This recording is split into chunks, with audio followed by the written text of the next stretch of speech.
What's up guys, welcome back to my channel Anime Fiction. I'm back with a new episode of What If Naruto Was Teleported to Another World Part 19. And if you did enjoy this video, please give this video a like, and if you're new to my channel and like my content, subscribe and hit the notification bell for more crossover fictions. Now let's begin this new video. Chapter 21.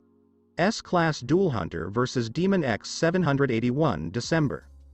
Makarov whistled and waved his fan to cool off. Even though it was December, he felt far too hot sitting out here in the light. Even though he stood on top of a mountain surrounded by identical plateaus in the middle of a desert canyon, it was still winter. It was that time of year again, so he was relaxing on top of the rock formation. This is the time of year when Dad selects some of his most ambitious children from the pack and brings them out here to put their skills to the test. The S-Class promotion examination. This had been a particularly stressful year. The damnation crisis was gradually subsiding, and life was returning to normal. Mahiro returned every few months to check on everyone and pay a visit to Koyuki. She was doing an excellent job and was even making a name for herself inside the council. And, as a result of the fairy tale popularity surge, they had even acquired a few select skills. Loke was there. He claimed to be a friend of Bob's and that he needed a fresh start. The fairy master thought he had no right to inquire about his background. A gorgeous young guy who adored women almost as much as he adored magic. Makarov could swear he hadn't seen that boy without a gorgeous young girl under each arm in all his time knowing him. There was also Max Allure. A fine young man who used sandstorm magic. He had a very strong and outgoing personality that was contagious to anyone who requested him, and in his interviews with Sorcerers Weekly, he made them appear excellent. Warren Rocco, too. A motivated young guy had incredibly helpful telepathy magic that allowed him to converse with anyone he knew within a vast distance. Big missions with vast crews constantly needed him to help them communicate their plans across a large field, despite the fact that it did little to stop the havoc and harm they produced. Then there were the two shooters they'd recruited. One was Alzak Connell, a young man from the far west who had come to Fury to look for work. When the child wanted to demonstrate his abilities, he drew out two revolvers and demonstrated an almost unrivaled usage of gun magic. Needless to say, 100 meters distant, the young man could definitely shoot an apple off someone's head. They also recruited another gun-toting mage to their ranks. Urza introduced a peculiar female who used to do minor crimes to the guild. She dubbed herself Moulin Rouge, but when Urza inquired about her real name, she enthusiastically replied, Bisca Moulin. She demonstrated some really amazing gun skills, as well as a quick hand. However, she was having difficulty opening out to anyone other than Urza. Except for Alzak, of course. The largest prize they'd acquired in the last 2 months, though, was a really talented bunch of 3. Fried Justine, a stern young gentleman. Another weird character named Bixlow. And a lively young lady named Evergreen. But they appeared to be solely interested on one thing. Laxus. They'd arrived to Fairy Tale after hearing rumors of what the S-Class wizards had done during the Damnation War. And as soon as they arrived, they became enamored with the Lightning Mage and his tough, distant demeanor. Laxus didn't like any of them at first and told them to fuck off when they introduced themselves to him. However, as they began to accompany him on missions and destroy dark magicians without a care in the world, the S-Class fairy decided to hire them as his lackeys. He even assigned them a name. Reijenshu. Tribe of the Thunder God. If that didn't convey a lot about Laxus's personality, he didn't know what would. But they were about to take the next step into a new year. This year, they had a few talented students to choose from, and this was their chance to rise up the ladder. Makarov had boarded a boat with the examinees and gone south into the mountainous regions. He'd run all the way here, in the center of a field of thin yet tall rock towers. And he'd left the youngsters to flee the ship and look for their clues in the port town. The first component of their exam required resourceful thinking and information collecting. Makarov had thrown a few subtle hints into his speech to the participants. After they docked, the youngsters were expected to ask around town for directions to the next test location. He'd dropped hints at shops, buildings, and with merchants. The goal was to test how much information they could sift through in 4 hours in order to locate one of 3 sites that would trigger the next part of the exam. This was designed to put their distinct ability to gather information from throughout town, link those pieces, and discover their target to the test, just like they would have to do in requests. So far, all three had succeeded. They had discovered the location to which they were required to travel, and therefore the second section of the exam began. A significantly more difficult exam. Part 2 focuses on practical thinking and strategy. Each of the three locations had a map that led them to his current location. They would have passed if they could have arrived at this spot within an hour. The reason this section of the exam was so difficult. One of the current S-class wizards was carrying each map. As a result, Makarov did not anticipate many visitors this time. Not because he didn't believe in the examinee's abilities. But that's because the contemporary S-class has no idea of restraint. This was the reason he was going bankrupt, and why he had a stress rash on his buttocks. Hunter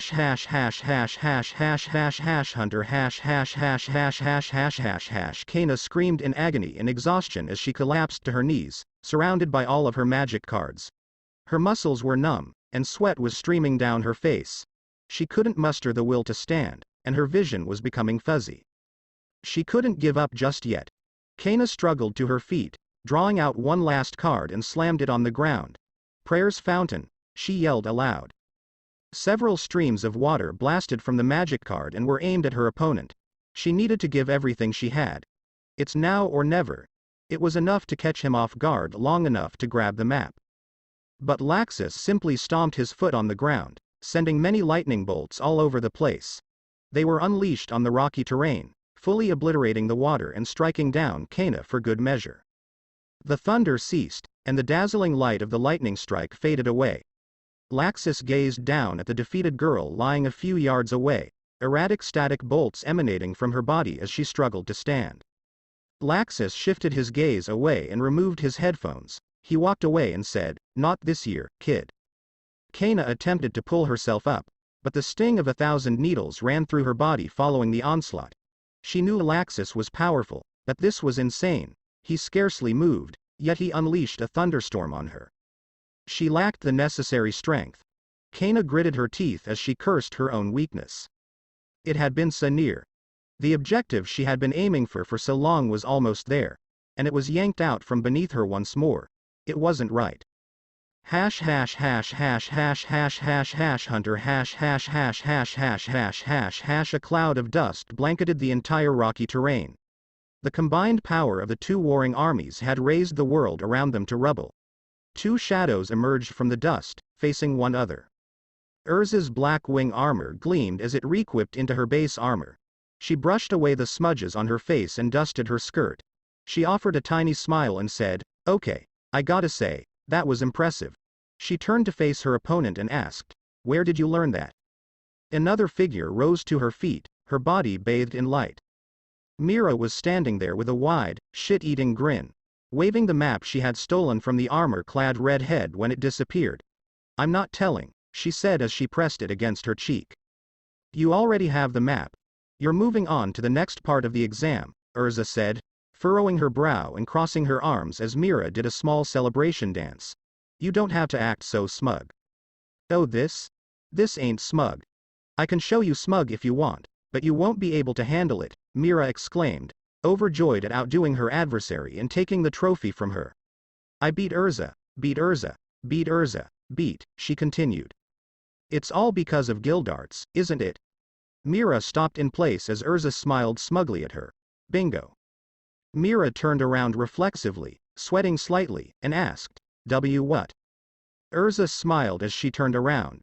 "I know you were going on requests and training with Gildarts these last few months. It was painfully obvious," she joked. How did you find out?" "Lasana told me." "Ah, betrayed by my own blood." Mira cried in despair, falling to her knees. "You can't tell anyone about that." "Okay. Not a soul." She rushed back up and grasped Urza's shoulders, glaring into her eyes. "I'm pretty sure everyone else has an idea already, Mirajan," Urza said calmly as she peeled the white-haired girl's hands off her shoulders. "Besides, there's no reason for you to be embarrassed about getting a little help," she rubbed her shoulder. "I don't want it to spread because he didn't even help me in the first place." Mira sighed and massaged her eyes. "All the requests we took were just me fighting off monsters and crooks while he sat on his ass and slept around, and when we got paid, he took 70% of the reward." Wow, Wow. Yeah, but that's not all. Mira snarled angrily, when the lazy bastard did finally start to help me. All he did was punch in my direction and reduce everything in the way to dust. Mira glared at Urza. What kind of training is that? And on a more serious note, what kind of mental disease does Natsu suffer from to keep wanting to challenge that crazy drunk? Urza was at a loss for words in response. The Senju woman's strength was overwhelming as she practiced with Mahiro, yet she knew when to hold back and assist her with her fighting. If you took away the restraint and finesse and replaced it with sheer unparalleled destructive might. Shit. Gildarts was not someone you could go to for advice on how to get stronger. Mira sighed and shook her head, saying, I'm just glad I got your location instead of Laxus or Gildarts. Urza felt a vein pulse in her head before grabbing Mira's shirt and thrusting her face into the Strauss girl's face. Are you insinuating I'm weaker than Laxus and Gildarts? She snarled. No. Mirajan growled back, not backing down. I'm just always eager to kick your ass, and Laxus is a psycho with lighting coming out of his ass, and Gildarts is. Well, Gildarts. Urza and Mira took separate steps away from each other. I really didn't mind who I got paired with. I was just told to make it as difficult as possible for anyone to get the map, Urza said, fixing her scuffed up hair. Oh really? What if Naruto had shown up? Mira remarked softly before hugging herself and kissing herself. I bet if he'd come you would have, she teased the scarlet-haired mage. Punch him through the wall if he thought he could get away easily, Urza said flatly. This is the S-class exam. We must all take it as seriously as possible. She simply crossed her arms. Mira was taken aback by her easygoing and comfortable demeanor. For a brief while, she was taken aback, saying, Whoa. That's cold. You should be nicer to the guy you're raising a kid with. Why should it matter that we are looking after Koyuki? Urza and Naruto have been watching over Koyuki since Mahiro went for her job. They took turns caring for the growing toddler so that the other could go out and fulfill requests. However, Koyuki occasionally stayed with the other fairy tale residents. She'd stayed with the Strauss siblings for a few evenings. And she was always overjoyed when she got to play with the other kids in Fairy Hills. But she preferred spending time with Naruto and Urza. Yeah, but you two are best friends. You're joined at the hip. And not in a fun way, Mira said flatly. You're the guys who tell each other everything, Mira said again under her breath. That's not always for the best. What exactly do you mean? I mean, it's never good when you rely on one person for everything, Urza said as she shook her head at Mira. Mira stared down at her map, and they fell silent for a minute. Well, you know what this means, right? Mira asked, waving a map in front of her. It means Naruto either got stuck with Laxus or... Both girls turned pale before shaking their heads and hanging their heads. They sent a brief prayer for their slain friend in the fight with a moron. Hash hash hash hash hash hash hash hash hunter hash hash hash hash hash hash hash hash an echo echoed across the barren, stony landscape. The smoke and dust began to separate, revealing a deep trench along the ground. Gildarts emerged from the dust, coughing hard as he struggled to regain his breath. He searched his body for the item he was meant to guard, but he couldn't find it. He chuckled a little and gazed towards the furrow's end. Oh okay. I'll admit it, kid, that was impressive. Gildarts laughed and returned his gaze to the other man. Did you really have to resort to that, though? Naruto jumped out of the dust, bruised and bloodied on the lip. Shut up you bastard. Of course I had to resort to pulling out all the stops. The moment I walk in here and you just stomp the ground and turn it to rubble, he spit out some blood and scowled at the orange-haired ace. What? Gildarts sighed, I can't help it. I can't stand holding back. See. That's why Gigi always picks on you. You're the reason why no city or town ever pays you for your work. Peeved, they just can't handle me, unlike their woman, he added, his voice gruff with a filthy smile on his face. He shifted his weight to avoid Naruto's attack before grasping his arm and tugging him forward. He laughed at the downed lad, saying, Geez kid, you should be happier. You're passing. Naruto simply narrowed his eyes before raising the map he had taken from the intimidating S-class mage. He'd only obtained it by using a technique he hadn't showed anyone else, but he'd won a spot in the following round. He couldn't help but smile when he saw that. Yeah, I guess you're right, he said as he waved it at Gildarts, But I might be the only one to make it to the next stage, so I'll have to be promoted to S class. No, I'm not sure about that kid, Gildarts argued, shaking his head. Kana can be a pretty stubborn girl when she wants to be, and Mira said she wasn't going to give in to anything this year. She's been preparing herself for everything possible, he added to Naruto. So have I, damn it, yelled Naruto before smirking and pounding his fist into his other hand. I've been doing a bunch of missions and training non-stop for this chance, and I'm not going to let it pass me by, he said, turning away from Gildarts. As he watched Naruto pump himself up, the ace of Fairy Tail chuckled. Gildarts had noted that the blonde mage had grown much more serious and powerful in recent months. However, that could be said of everyone in the guild. They were all taking their occupations more seriously, following the events of Hashirama. Well, whoever gets the promotion, they'll be taking care of the guild while I'm gone, Gildarts laughed. Naruto's ears perked up at that remark, and he turned to face the older mage. Gone? Where are you going? He asked, tilting his head. I'll tell you, but don't tell anyone else just yet, got it? Naruto nodded, and Gildarts nodded back. After the exam, I'm going to take a 100-year job, and I'll be gone from the guild for a while, he said to the whiskered kid. What? 100 years? Like it'll take 100 years to do. That's crazy. That's stupid. Can you even live for another 100 years? You're pretty old as is. Naruto exclaimed at the astounding turn of events. Why the hell would you take a job like that? That's just, he yelled at Gildarts. Thwack. Naruto nursed his wounded nose after Gildarts hit him to silence him. Geez kid, shut the fuck up. You're louder than Natsu, Gildarts grumbled before turning to face the young blonde. They're called 100-year jobs because they've been open for 100 years and no one has finished them, which just makes me want to take one of them myself. Well, what about everyone else? They're gonna freak when they hear this. Especially Natsu. Naruto couldn't think of anything more to say and let out a small laugh before gazing at the elder guy. I mean, what if you never come back? Gildarts smiled and approached Naruto, patting his shoulder. Naruto, this is a chance to help a lot of people. I can't turn away from something like that. Mahiro wouldn't. Hashirama wouldn't. The old man would definitely charge forward into it if he could, so I've got to do whatever I can. Naruto wanted to protest but couldn't think of anything. Gildarts was a formidable opponent. He was stronger than anyone he knew. This was probably the only type of work he could do that would challenge him. And if he could keep his cool, he might be able to finish the job. I'll be back, I promise, Gildarts said, raising his finger to the sky. When Fairy Tail members made promises to each other, they did so in the same way they had grown accustomed to. Naruto was at a loss for words, so he merely grinned and mimicked the man's motion.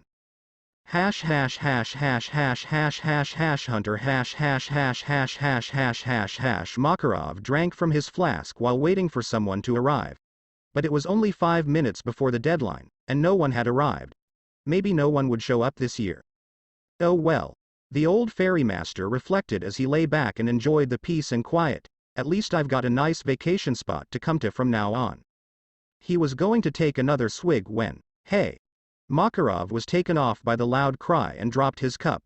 He moaned in agony before turning to see a white-haired, gothic-dressed beauty with a wide grin on her face. Woohoo! I made it, and solo too. I'm awesome, she said as she ran up to the small master and spiked the map on the ground. Makarov took his flask and shook it, hearing barely none of his drink remaining. He sighed and turned to face Mirajan, who had jumped in from behind him. You got the Urza. Wow, he said, and here I was half expecting you two to argue and fight the entire time and ignore the time limit. Hey, I can pick a fight with that prissy armor bitch whenever I want. I only have one chance to be S-class. Mira rubbed her hands together and smiled. What now? Do I sign a contract or do you give me a letter or something? Hee. Whoa there, kid. There's still a few minutes left. Someone else might show up. Give it a sec. Peeved, no way. The only other routes were Laxus's and Gildarts, and no one was ever going to get past either of those two. Yeah. I made it. Naruto exclaimed as he leapt from one of the enormous rock formations and spiked his map in the earth. I did it. S-class, yeah. Woo. Woo. Woo fuck. What the hell are you doing here, Mira? He said. Mira shook her head. Me. What about you, Blondie? She said, pointing to the blonde. Makarov took a peek in the direction Naruto had come from. He whispered in amazement, Naruto, did ya come from the Gildarts route? The whiskered man smiled smugly and nodded. How'd you do that? What did you mean? It wasn't that difficult. Naruto exclaimed confidently. All you have to do is stay out of his reach, don't let him hit you, don't let him touch the ground or anything around you, and he noticed the stares the others were giving him, indicating that they were not convinced by his story. He got back up and said, I took the map when he wasn't looking. Whatever, you just had to ruin it, Blondie. What did I do, ruin? You came and showed up. I was this close to getting the S class, and you had to come and show up. Hey. I came here fair and square. I earned this just as much as you did, goth girl. Mira and Naruto faced each other, snarling like ferocious beasts as they tried to force the other back. They would have continued their dispute, but Makarov used his titan hands to clap, which jolted them out of their stupor. Following the loud echo, the two teenagers covered their ears and returned their gaze to the short man. Mira shook her head to clear the ringing. Whatever. Master. What's the next part of the exam? She glared at the little man. Yeah, Gigi. What are we going to do next? Makarov closed his eyes and focused intently on what he should do next. To be completely honest, I didn't think of a third part because I wasn't sure how many of you would make it to this part. Naruto and Mira exchanged blank stares with the short man before looking at each other. Do you ever think things through ahead of time? Asks the short wizard saint. Not really. I'm supposed to make new sections of the exam every year, and I can't always remember what I did before, and it all becomes a pain in the ass after a while. Makarov laughed and leapt up on a large boulder to gaze down at them. Give me a minute. I'll decide on something soon. Mira and Naruto simply stared at the location where their former master had vanished and remained silent. Naruto said to the takeover mage, well, this sucks. Yep. They turned around when they heard many footsteps behind them. One of the three S-class wizards emerged from each of the many pathways. Urza, Gildarts, and Laxus are all carrying someone on his back. Before they glanced at each other, they all looked at Naruto and Mira's disappointed expressions.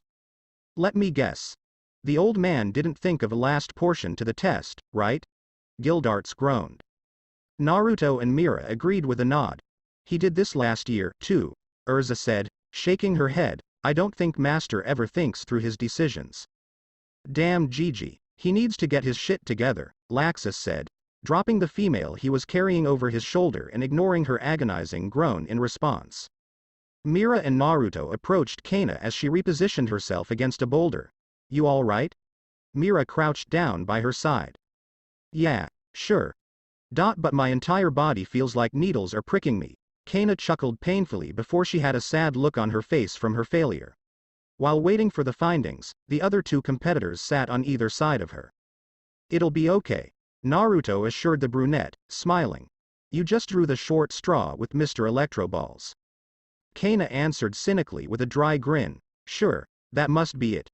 Her laugh faded slowly, and she had a saddened expression on her face. I guess I'll just have to try again some other year, she said, looking down at her feet. You'll make it, and you'll be great, Mira prodded her shoulder. Kana returned the nod. They all remained silent for a minute until they heard small footsteps on the rocks once more. Makarov reappeared from his small nook of thought and gazed down at the assembled members of his guild. He coughed into his palm and said, Okay, I've decided. Some of the most important traits any S-class mage needs are tenacity and the strength to always fight on. You've all proven over time that you have the skills to make S-class, but now I have to judge if either of you is ready for the demanding strain that comes with that title. We're having a brawl, he exclaimed, throwing his palm into the air. Hash hash hash hash hash hash hash hash hunter hash hash hash hash hash hash hash hash. Kana sat on the enormous rock structure, arms wrapped around her knees, looking out. The S-class mages and Makarov were all looking at the two mages who stood opposite each other. The huge ace approached her side and kneeled beside her. He took out a flask and began to drink it. You okay? He asked the young girl. Kana nodded as she gazed up at the elder man. Yeah, I'm fine, she said again, I'll just have to try harder next time. Well said, Kiddo. Gildarts handed her his flask and let her sniff it. Before she steeled herself and began drinking, she was taken aback by the strong aroma of whiskey. Kana held out the flask for Gildarts to take, and he smiled. He brought it up to take another sip, but was surprised to find how little of his drink remained. "It's pretty good," he said as he looked down at the brunette wiping her mouth. Gildarts laughed. The girl was capable of drinking. Naruto and Mira stood apart in quiet, waiting for the fight signal. The mood between them was tight, and they were taking advantage of the opportunity to sum up the potential clash. Mira didn't show it, but she was scared about this fight. She could make this match work if she could save her power, but a direct combat with Naruto was out of the question. She was well aware of how accustomed he was to fighting. He was, after all, one of Fairy Tail's strongest fighters. He avoided fighting Gildarts or Laxus, but he whacked Natsu around before the Dragon Slayer could make contact. She'd have to save her powers for round 2 if she wanted to win this fight.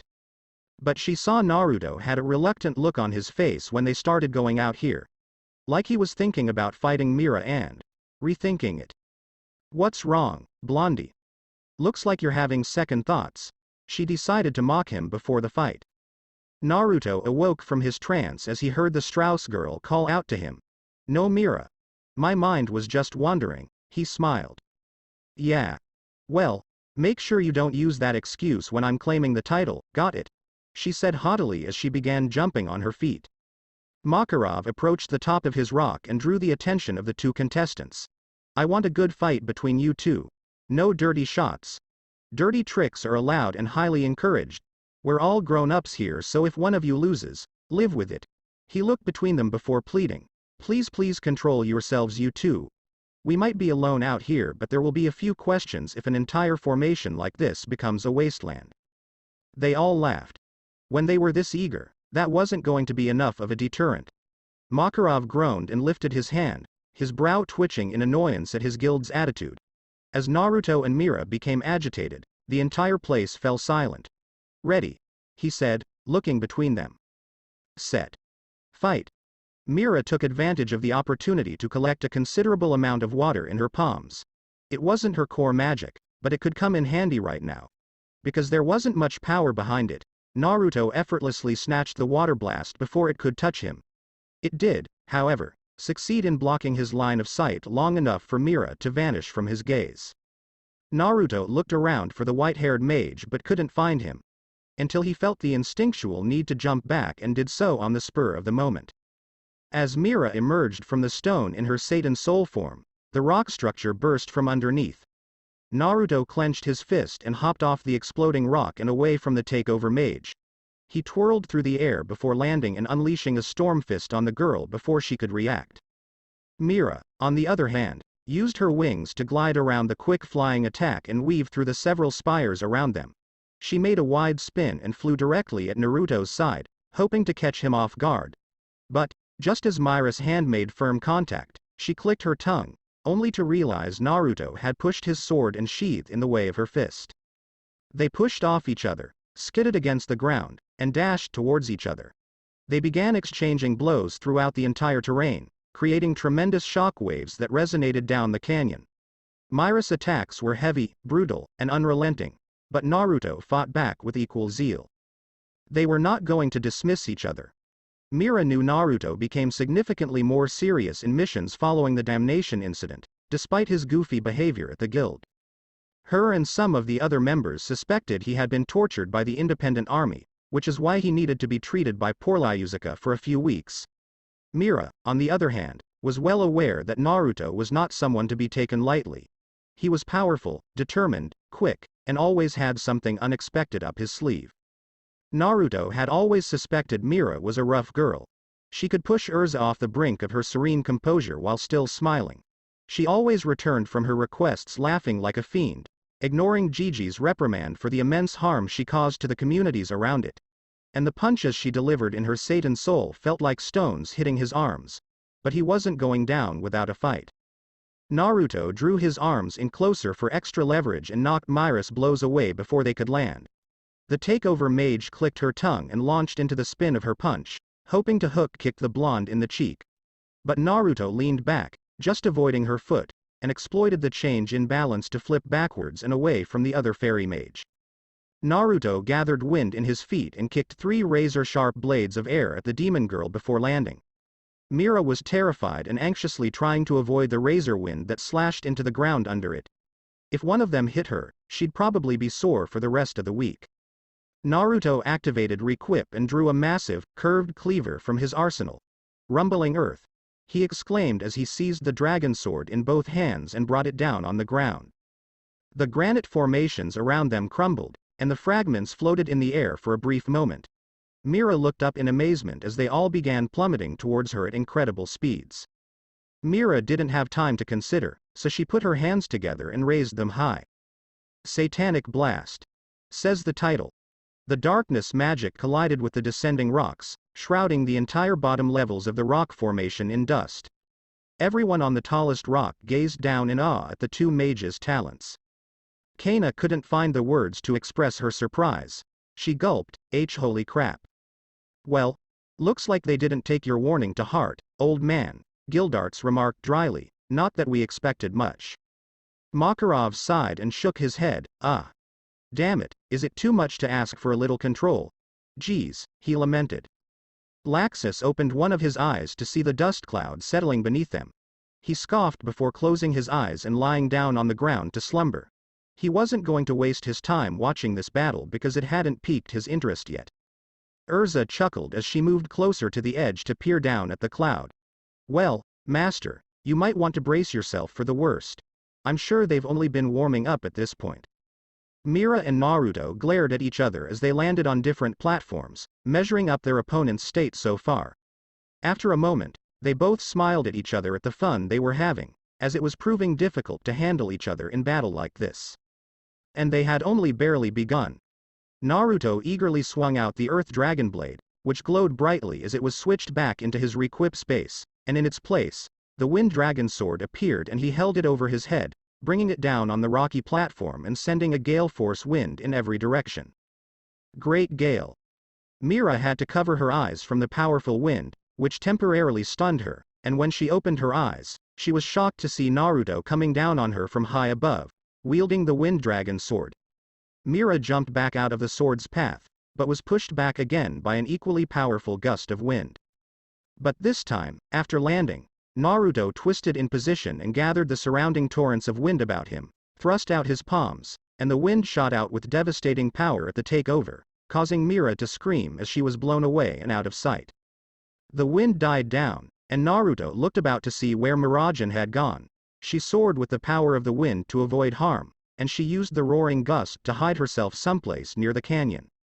The boulder he was standing on began to shake and jolt out of place, catching Naruto off guard and forcing him to maintain his balance before the rock was detached from the rest of the structure and pushed out into the air.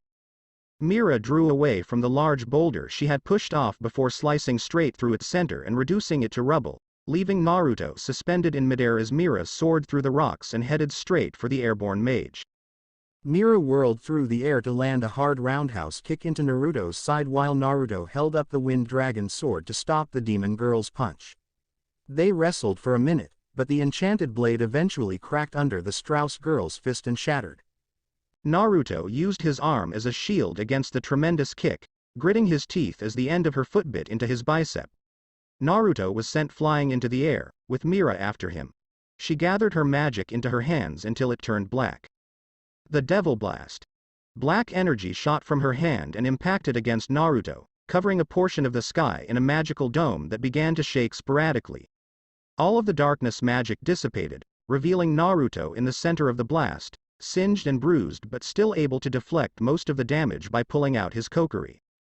Naruto landed on the ground and sprinted across the ground, appearing to those who weren't paying attention as nothing more than a blur. Miragen struggled to catch up to him after his quick head start, but noticed that he had begun to turn around a corner, and the 2 mages were charging towards each other and preparing to clash. Mira's fist and Naruto's sword collided, generating a powerful shockwave that shook the region and pushed the 2 mages back from the force, causing them both to slide across the soil before sprinting forward to confront each other again. Naruto and Mira's attacks flashed, going quicker and faster as they fought to gain the upper hand. Mira pushed Naruto's blade back long enough to gather her magic, and her water magic became far more powerful in this form, shredding through the rock and earth around them as the massive torrent slammed Naruto. Naruto sheathed his black blade and summoned his fire dragon instead, evaporating the rushing water before it reached him. Mira stopped the stream of pressurized water and gathered it around her hands for a more devastating attack, while Naruto did the same by sending magic into the enchanted blade and increasing the flames. Evil explosion! Evil explosion! Yelled Mira. Blazing dragon tail swung Naruto's blade. The two opposing components collided, resulting in a tremendous cloud of rushing steam, which persisted for a while as the two mages were lost out of sight as a result of their attacks. Makarov furrowed his brow and tried his damnedest to find them in the steam. "Aw, damn it!" he exclaimed. "What next?" "Stop yelling, old man," Gildarts said, his eyes racing back and forth along the ground. "I'm having difficulty concentrating." He was truly enjoying their argument and didn't want to miss a second of it. Kana and Urza were not on their knees like the older magicians, but they were peering over the brink as well. Laxus even opened his eyes again after hearing all of the uproar they were generating. When the spectating fairies spotted the two warriors again, they were further down the trench, still visible but not audible. Naruto and Mira were both panting after the encounter. Naruto wiped some perspiration from his brow and turned over to the girl, chuckling and smiling. "Hey, what's wrong, Mira? It appears like you are not putting your all into this. Are you withholding something from me?" Naruto anticipated Miragen to respond with an insult or a joke, but he was stunned to see her furrow her brow in wrath and cry back, "What about you?" "What? I'm saving my magic because I need all the help I can get. But even if your magic runs out, you still have that wind stuff you can use on me." Mira glared at the blonde male, irritated. "So what the heck are you doing, huh? I know you're not one of those softies who would be kind with me just because I'm a girl." "No, Naruto shook his head. "And then what? Why aren't you taking your fight seriously? I know you're capable of more." Mira's demonic eyes glared at Naruto with slight contempt for purposefully holding back his abilities at such a crucial point in their exam. "So what the heck are you doing, Naruto? Defeat me, now." Naruto was taken aback by her exclamation, and he didn't know what to say to defuse the Strauss girl's heated argument. Could he actually say anything without insulting her? She was probably right, too. He knew how important this fight was, and it would be wrong if he didn't put everything he had into winning it. But still. Naruto simply couldn't do it. Mira narrowed her eyes as she noticed the change in Naruto's expression and composed herself as her body began to be covered by orderly white squares. As they faded away, she had deactivated her Satan soul and was back in her regular form. Mira's decision in the middle of the fight astonished Naruto and the other viewers, but before anybody could challenge her decision, Mira looked at Naruto sternly and said, "Fine then. There will be no more games. This is the point at which we both become serious." Her body was once again coated in takeover magic as her appearance was briefly obscured by a bright light. After a few seconds, her magic vanished, leaving her in a different form. They'd never seen anything like it before. Kana's eyes opened as she noticed Mira's new form and inquired, Is that Miragen?" "Yes," Urza said, crossing her arms and keeping her gaze fixed on the two persons below. "That's how she got the map from me." "What exactly is it?"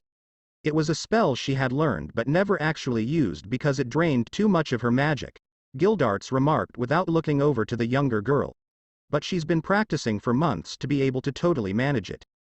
Mira's body was covered in some type of blue bodysuit with a cape coming out the back, two large golden horns protruding out of her head, and her feet were coated in flames. Satan's soul. Citri. Mira had vanished and reappeared, her fist smashing through the fire sword and planting itself in Naruto's gut. His eyes widened and he gasped in pain before his body was sent flying through a rock, and he was flying through the rubble before Mira came down and planted him into the ground. She knelt down and grasped the handle of his black blade, yanking it from its sheath and leaping out of his reach. Her darkness magic gathered in a second and she aimed it at her companion. Extinction of souls. Strong gusts of wind fanned out from where the attack hit as Mira stood silently from the side. The viewer saw the black magic strike start to dissolve as the whiskered bond didn't come bouncing back. "There you go, Blondie, now I'm showing you everything I've got," shouted Mira. You have no excuse to be shy any longer. And if you do for even a second, I'll squander you like nothing. The rubble from the cascading rocks began to settle as Mira grumbled at the black sword in her hand and returned her gaze to the dust cloud, saying, "You're not the only one who wants to get stronger. We were all terrified after damnation. After the death of Hashirama Oji-san. After you were injured. None of us are going to sit here and wait for everyone to return. So don't believe you're the only one who needs to change in this place. I'm going to make certain that whatever happened back then never occurs again. You should begin doing the same." Mira completed her statement by hurling the valuable kokiri at the dust cloud. The rubble shifted across the dirt and Naruto slowly emerged from beneath, his clothes ripped up and bruises visible around his body. He slowly walked forward and fluidly returned his black blade to its sheath, before grasping the combination and sending it back to his requip space. "You're correct, Mira. I was battling, but I wasn't giving it everything I had. But now, more than ever, we need to show what we're capable of." He took a long stride and held his right elbow out to the white-haired girl, his body gradually covered with armor until his entire shape was coated in a shimmering light. The wind began to pick up around him as he peered over his arm at the takeover mage, "So I'm coming at you with everything I've got. Prepare yourself." Mirajin tightened up when she saw Naruto take that stance, and she felt a strong magic flowing from his body as the wind began to pick up and swirl about his feet, and she kept her gaze fixed on him for as long as she could. She dipped to the side as she felt an inclination to jump away in the back of her mind. Storm step. Boom mmmmmmmm. Mira felt an almost bone-breaking vibration run through her entire body as the massive shockwave missed her by only a few inches, and Naruto had vanished from one point and reappeared behind her in another, leaving nothing but a massive crater and a large trench behind him. Mira was stunned by the outcome. He had kicked off the ground as quickly and powerfully as he could, and he had used the armor and wind combination to increase the power and speed exponentially. The cloth around his elbow was ripped up, and his shoes were mostly shredded. A sonic boom had occurred. Blondie has just broken the sound barrier. And he almost slammed into her with it. The majority of the fairies were taken aback by the blonde's new skill, leaving Urza dumbfounded. This was the technique Naruto had been practicing for months but hadn't shown anyone. Mira smiled for a bit before chuckling and gazing at Naruto's equally eager expression. This was becoming fascinating. Mira leapt up and utilized her fire to move through the air and at the low blonde, while Naruto sank to his hands and kicked at the sea tree girl, delivering a solid ball of wind in her direction. He turned on his hands with his feet out, deflecting Mira's strikes, then lowered himself and ran away before the Strauss girl overtook him. Armor covered both his arms, and he began throwing punches as rapidly as he could. Knight's Crusade. Mira strained to swim through the swarm of heavy flying magical attacks. They weren't rapid, but man could Blondie generate a lot of them, and because they destroyed the surrounding stone on hit, she chose not to let them touch her. She kicked at him, spreading the fire around her feet until it completely filled the canyon's lower levels. Naruto leapt out of the path of the fire and used his chakra to stand on the edge of a structure, spinning around just in time to intercept Mira's fist before it lodged itself in his cheek. They exchanged glances before Mira inquired, "Why did you send your blade back?" "Because I don't want to always rely on it," Naruto said boldly, fist clenched. "Plus," he grinned, "this is a lot more fun." They began trading blows and running through the canyon, and the spectating fairies were completely focused as the two mages duked it out. They had been fighting for the better part of an hour now, and the damage was starting to pile up, and it was starting to come down to who hit harder and who would stay standing. Mira's hands were engulfed in flames, while Naruto's shimmered with the light from his armor. They were both panting as their energy began to dwindle, and they knew this fight would finish soon. Naruto transformed his armor into big claws and swiped at Mira, just missing her when she leapt back, but Naruto twisted into another long stance and prepared his shoulder for another blow as Mira panicked and jumped up out of the way. Tornado step. Hey Gildarts, was that the technique Naruto used to take your map? Kana asked, looking over to Gildarts. The ace paused for a beat before humming and shaking his head, "Nope, not that move." Naruto hissed as he felt blood drip down his shoulder and wounds on the soles of his feet. The technique was wonderful, but it took a huge toll on his body. His legs could only handle it 5 or 6 times a day before the pain became unbearable.